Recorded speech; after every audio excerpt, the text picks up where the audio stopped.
So what we're doing right now is this one, guys. So that's yes, no, not give food advertising on children. Yes, no, not given and matching headings. This is our nightly reading bubble. We just do one reading passage at a time. So let's give it a go.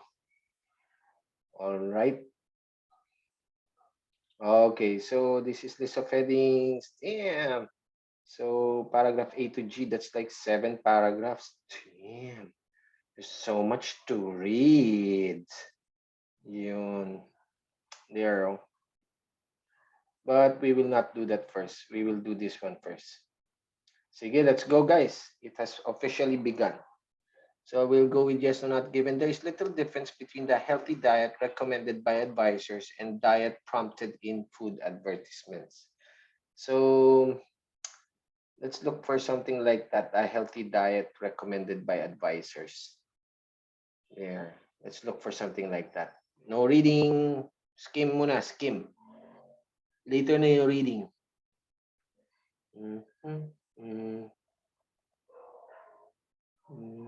Can you see it, guys? Ayun, guys, I saw it. I saw it. Yahoo! You're starting off fast. Sige, let's make a direct comparison, guys. So according to number 8, there's little difference between the healthy diet recommended by advisors and diet prompted in food advertisements. And then the advertised diet contrasts sharply with that recommended by public health advisors, and themes of fun and fantasy or taste rather than health and nutrition are used to promote it to children. Meanwhile, the recommended diet gets little promotional support. So very clearly, no, guys, the answer is yes.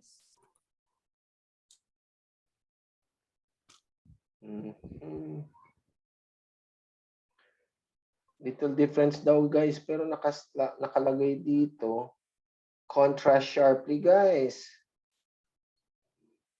Guys, it contrasts sharply. Tama ba ang pagkakaintindi ko? Yung advertising. May nakalagay dito, the recommended diet gets little promotional support. Yeah, but I think it's here. This one. Ito yun, oh. That's the one. The advertised diet contrasts sharply with that recommended by public health advisors. So, in Tagalog, malaki ang pinagkaiba nila. Di ba, guys? Tama? Sharply kasi, sir. Sharply. Malaki ang pinagkaiba nila. Yun. Okay, so, mali itong little difference. Di ba, guys? Yun, guys. Parang ito, trapper yun. This next one, trapper yun, trapper. The actual phrase is here. Diba? So, no sa akin yun, guys. No. Yun. So, pag sinabing contrast sharply, ibig sabihin malaki ang pinagkaiba. Diba? Tama ako, guys? Yes, sir. Yes, sir. Malaki ang pinagkaiba nila. And then number 9, the TV advertising has successfully taught children nutritional knowledge about vitamins and others. Let's look for nutritional knowledge and vitamins, guys.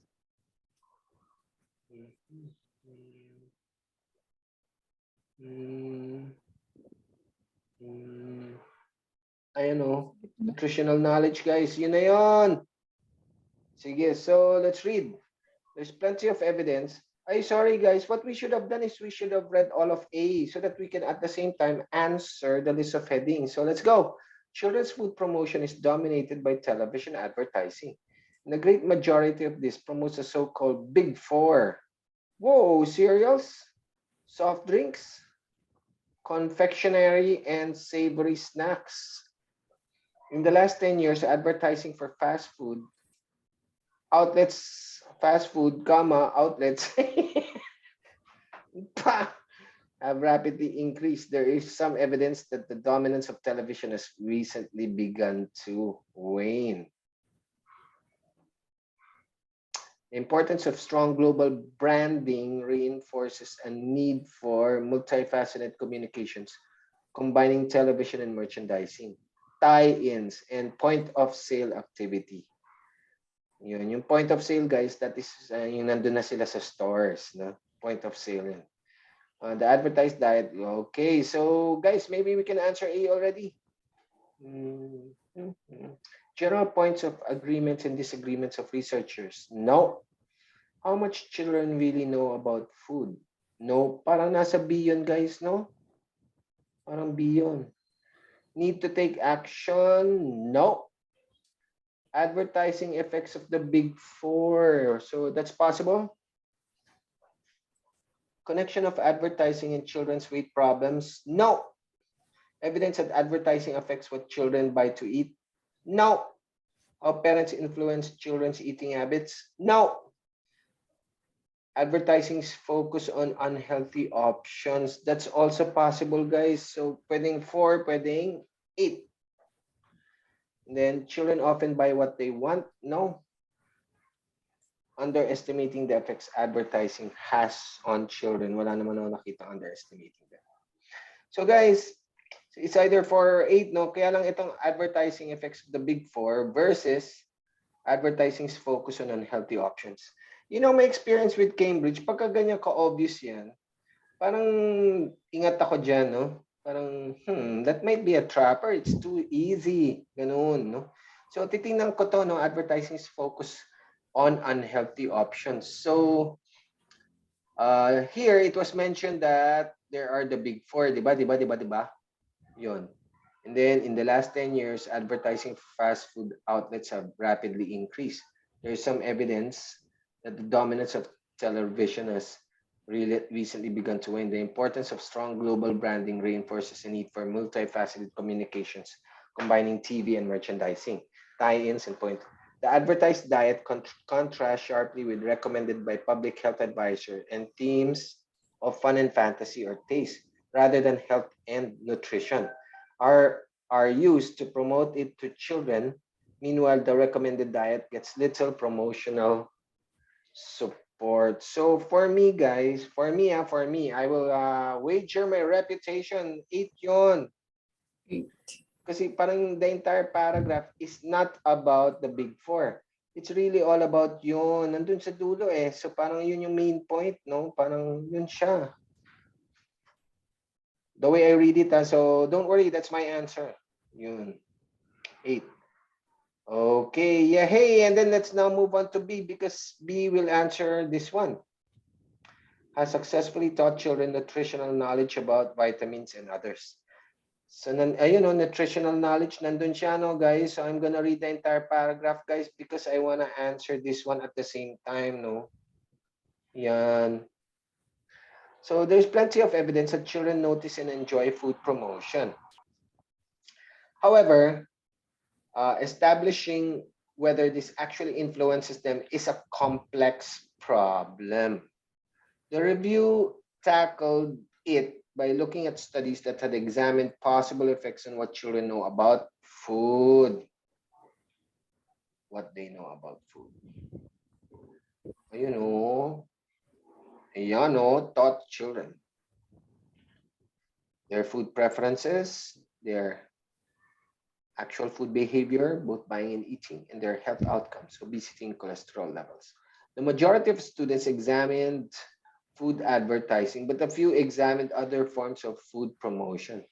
In terms of nutritional knowledge, food advertising seems to have little influence on children's general perception of what constitutes a healthy diet. Ayun na yung nutritional knowledge. But in certain contexts, it does have an effect on more specific types of nutritional knowledge. For example, seeing soft drink and cereal adverts reduce primary age children's ability to determine correctly whether or not certain products contain real fruit. So, guys, make a comparison. Has successfully taught ba? Naturuan ba yung mga bata? Pero nakalagay naman dito, majority o Nakalagay dito, sir, have little influence on children's general have little perception. influence on children's general perceptions of what constitutes a healthy diet. Oh, di ba guys? Successful. So parang no siya. So, no ulit siya. So, parang yun yung main idea ng B, guys. Yun yung main idea ng B. So, let's go back. General points of agreements, no? How much children really know about food? Pwede yun, di ba, guys? Pwede yun. Pwede Number po. 3, need to take action. Parang hindi. Advertising effects of the big form. To simplified connection of advertising in children's weight problems, no? What children buy to eat, no? How parents influence, no? This one is answered already. Underestimating the effects advertising has on children. So it's either 10 guys or 2. So titingnan ko tong underestimating the effects. Ha? Meron bang binanggit na ganun guys? The review tackled it by looking at studies that had examined possible effects of what children know about food, their food preferences, blah, blah, blah. The majority of studies examined food ads, but a few examined other forms of food promotion in terms of nutritional knowledge. In terms of nutritional knowledge, food advertising seems to have little influence on children's perceptions. But in certain contexts, it does have an effect on more specific types of parang wala akong nakikitang underestimating. Wala akong nakikitang underestimating, guys. I do not see anything about underestimating. Diba, guys? Wala eh. Walang underestimating eh.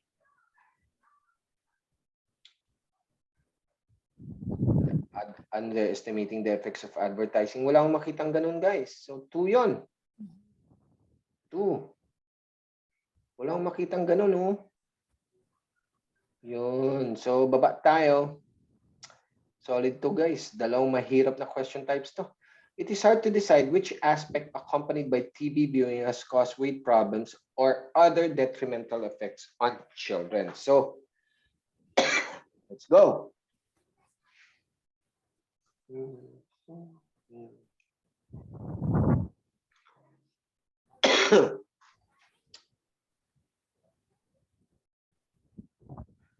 Which aspect accompanied by TV viewing has caused weight problems?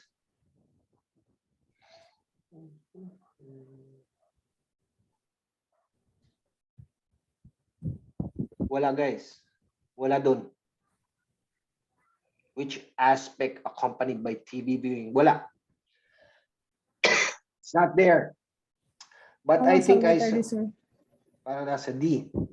Oh, Nasa sir. D po. Pero Letter D parang po. nakita ko na to. Cholesterol, meron sa Nasa letter. D ata, sir. Oh, pero nakita ko to. Oh. Yung buy. Oo. Parang 9 yun. The review also found evidence that food promotion influences children's food preferences and purchase behavior. A study of primary school children, for instance, found that exposure to advertising influenced which foods they claim to like, and another showed that labeling and signage on a vending machine had an effect on what was bought by secondary school pupils. A number of student studies have shown that food advertising can influence what children eat. One, for example, showed that advertising influenced a primary class's choice of daily snack at playtime. So, pwedeng yon. 6, sir. Hindi ko pa rin makita. Parang 6 or evidence of advertising effects. Ayun, 6 yun. Oo. Yun, so parang trapper lang tong 9. May buy lang kasi. Okay, 6 yun talaga, guys. Then, so, ayan na. Number 10. The next step of trying to establish whether or not a link exists between food promotion and diet or obesity is extremely difficult, as it requires research to be done in real-world settings. A number of studies have attempted it by using the amount of television viewing as a proxy for exposure to TV ads. They have established a clear link between television viewing and diet, obesity, and cholesterol levels. It is impossible to say, however, whether this effect is caused by the advertising, the sedentary nature of TV viewing, or snacking that might take place whilst viewing. One study resolved this problem by taking a detailed diary of children's viewing habits. This showed that the more food adverts they saw, the more snacks and calories they consumed.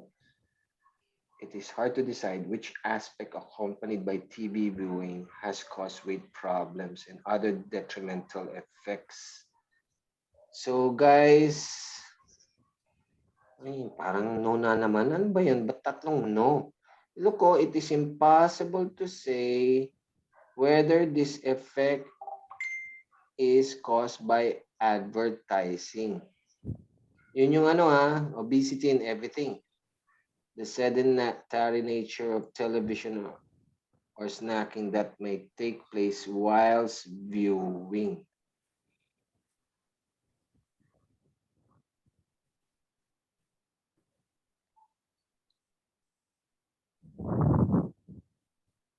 Parang sa akin, guys, hindi ako magno-no doon. Tatlong no. It is impossible to say whether this effect, TV viewing, is caused by advertising. I mean, this effect, diet, obesity, and cholesterol levels, is caused by TV viewing. Pero one study resolved this problem by taking a detailed diary.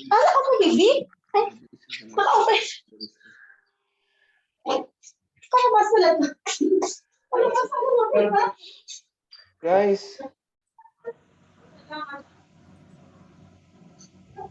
na-resolve daw eh. Paano yun? It's impossible to say.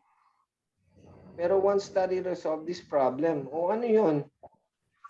It's hard to decide. So it's impossible to say. Parang they are O the same lang impossible naman to kasi. decide. O kaya lang, may sumunod eh oh. One study resolved this problem.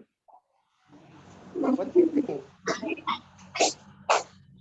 Kasi kung ito lang i-compare natin guys, that one and that one. Match, no? Yes. Correct. Diba guys? It's a match. Yes. So yes. Yes, sir.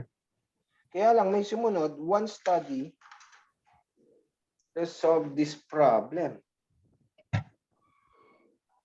Diba?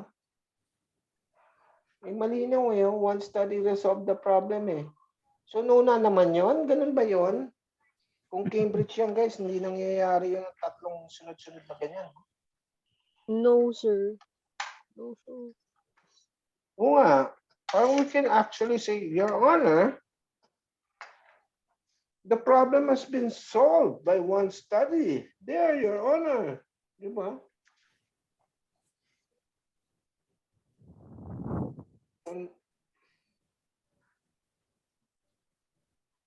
No ulit. Ay, naku. O, doon na tayo sa D. Akit ulit tayo, guys.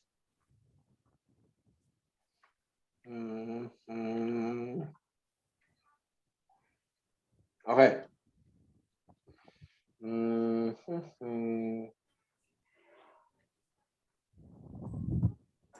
Five.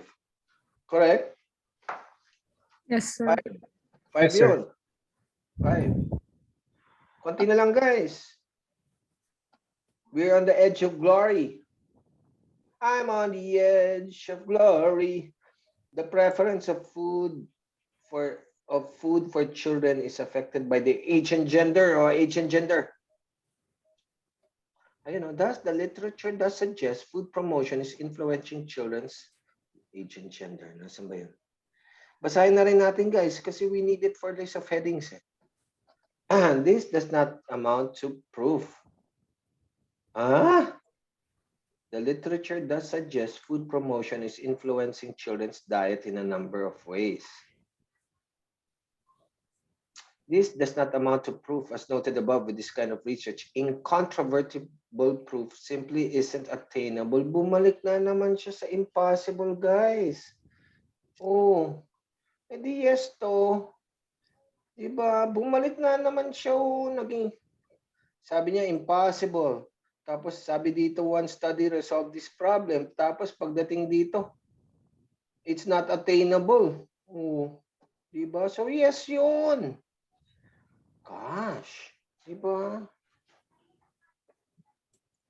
Nor do all studies point to this conclusion. Several have not found an effect. In addition, very few studies have attempted to measure how strong these effects are relative to other factors influencing food choices. Nonetheless, many studies have found clear effects, and they have used sophisticated methodologies that make it possible to determine that, number one, these effects are not just due to chance. Number two, they are independent of other factors that influence diets, such as parents' eating habits or attitudes. And number three, they occur at a brand and category level. Basahin na ngayon natin, guys. So, lumabas na yung 2568. 2568. General points of agreements and disagreements of researchers. Pwedeng 1, hindi 3. 5 already came out. Evidence that advertising affects what children buy to eat. All that already came out. How parents influence children's eating habits? Wala. 8 already came out. Children often buy what they want. Wala. Underestimating the effects advertising has on children. Parang 1, guys. Parang 1. 1 yun, guys. General points of agreements and disagreements. This is the general point of agreement. Oh, ayan oh. Pero dito naman, not all studies point to this conclusion. Yun yun, guys. Tama ha? Ito, disagreement yon. Ito yung agreement. Oh, number 1, number 2, number 3. Yun yun. Wala nang iba, guys. Swak. Yun. And then, the preference of food for children is affected by age and gender. Nasa na yan? Furthermore, 2 factors suggest that these findings actually downplay the effect that food promotion has on children. First, the literature focuses principally on television advertising. The cumulative effect of this combined with other forms of promotion and marketing is likely to be significantly greater.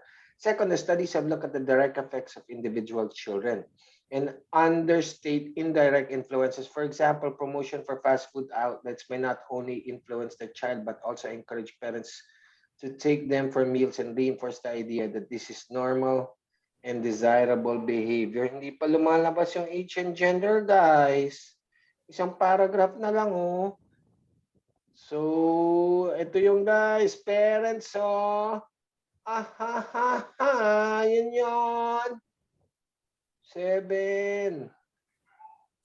Tama, malapit na tayo matapos sa list of headings. Itong age and gender. This does not amount to proof of an effect, but in our view, does provide sufficient evidence to concur that an effect exists. The debate should now shift to what action is needed. You know, Yahoo! And specifically to how the power of commercial marketing can be used to bring about improvements in young people's eating. Guys, walang age and gender. Not given. Not given. Ooh. And then the investigation primarily for food promotion and TV advertising tend to be partial and incomplete. Partial and incomplete.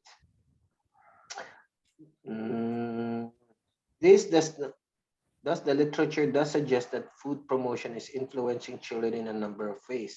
This does not amount to proof. Incontrovertible proof simply isn't attainable, nor do all studies point to this conclusion. Several have not found an effect. In addition, very few studies have attempted to measure how strong these effects are. Yes, guys. Diba? Lahat yon, partial and incomplete. Yun. Yes. Agree? Agree? Yes, sir. Yes. Wealthy parents tend to buy more sensible food for their children, not given. Wealthy parents. Ito yung parents eh. Dun lang lumabas yung parents, guys, di ba? Sa FD meron, pero not being the sensible food. Not given. Not given. Well, sana perfect tayo, guys. Kung di tayo perfect, let's check the answer key. Yun. Submit. Some of the answers might be wrong. We got one mistake. I cannot accept this score, guys. This is not acceptable. We cannot accept this score. We failed this test. Where did we get it wrong? Mali daw yung 6. Tingnan natin ha. Should be 10. 10 daw dapat. Hindi kami pwede magkamali, no? Lou. Ayaw mag-scroll. Ayaw niya mag-scroll. Parang nananadya. Ayaw pakita sa kung bakit mali. Palitin na yan, sir. Palitin na yan. Ano? Palitin na yan, sir. Palitin na. Palitin na to. Parang nag-freeze. Nag-freeze siya. Naghang. Nagbabuffer. Nagahang. Yun. Sana bilan ako ng estudyante ko ng MacBook Air.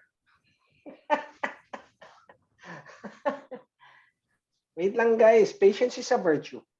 Isang number lang po. Isang number lang po. Sige na po. Naghang siya, guys. Hindi ako makascroll up, hindi ako makascroll down.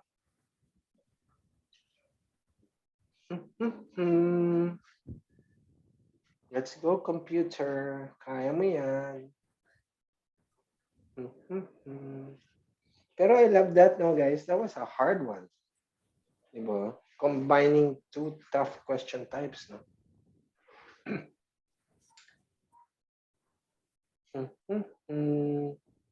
What I want to do now is I want to investigate if the answer key was correct because I do not trust these materials.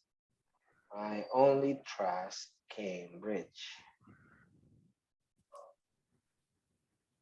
Grabe, nag-scroll lang ako, naghang ka na, ikaw talaga. Ha? Yes! Or did we get it wrong? This one.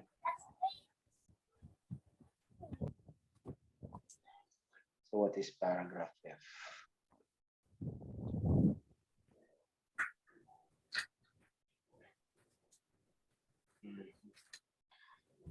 First, the literature focused principally on TV ads. Two factors suggest that these findings actually downplay the effect that food promotion has on children. First, the literature focused primarily on TV ads.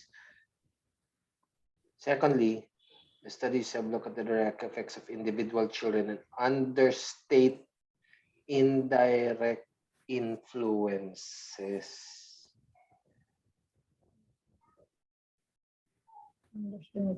Yun yung underestimating na hindi ko makita. Yun pala siya. Nasa F siya, oh. Damn, I really got it wrong. Kanina pa nating hinahanap yan, underestimating. Ito pala, understate Indirect. But we answered this as 7. Kasi may parents Okay. baba. Tama guys. Kasi yung parents, singit lang yung guys. So, parang it's just an example. Tama guys. Hindi ko nakita yung understate. Yeah, man. I hate it. I did not perfect this, guys. We were caught by another trapper. Oh, singit lang yung guys. Trapper yun. Parang yung Big Four kanina, oh. Singit lang yun. Nahuli tayo dun, guys. Kanina pa natin hinahanap to. Nandiyan ka pala, oh. Grabe. One mistake, guys. I hate it. Next time, huwag tayong papahuli ng ganyan, ha? That will not happen again, IELTS. That's the very last time it will happen on us. Nag-gets niyo yung point, guys? It was just an example. It's not the main idea. Yun, ha? That's really the heart of the list of headings, right? You have to get the main idea of the paragraph. Eh, pag pumasok yung like yung Big Four or yung parents, they are not the main idea. They are just examples. Yun. Examples lang sila. Sige guys, take a screenshot while I stop the recording.